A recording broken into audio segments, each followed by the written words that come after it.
रोखोक बातम्यासाठी आपण पाहता MH21 जालना लाईव्ह मराठी। सविस्तर वृत्त असे। पिंपळगाव व पारध येथील रईसबुरा तडवी व अमोल अमर बोर्डे अवैध दारू विक्री करताना माल जप्त व गुन्हा दाखल। पारध कर्तव्यदक्ष अधिकारी API श्री संतोष माने यांच्या पथकाची अवैध देशी विक्री करणाऱ्यावर कडक कारवाई व गुन्हा दाखल।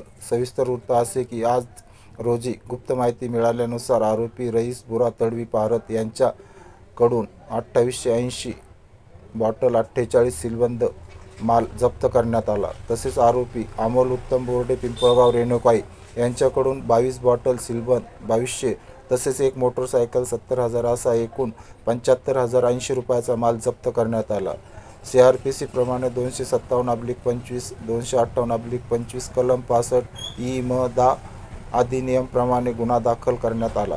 सदरची कारवाई पोलीस अधीक्षक अजय बंसल, अप्पर पोलीस अधीक्षक आयुष निपाणी, DYSP श्री काटेकर भोकरदन, DYSP श्री काटेकर यांच्या मार्गदर्शनाखाली API Shri Santosh Mane, PC Santosh Jadhav, PC भगवान जाधव, PC सुनील जाधव यांनी केला। रिपोर्टर कृष्णा 15 सेकंड काय सर? MH21।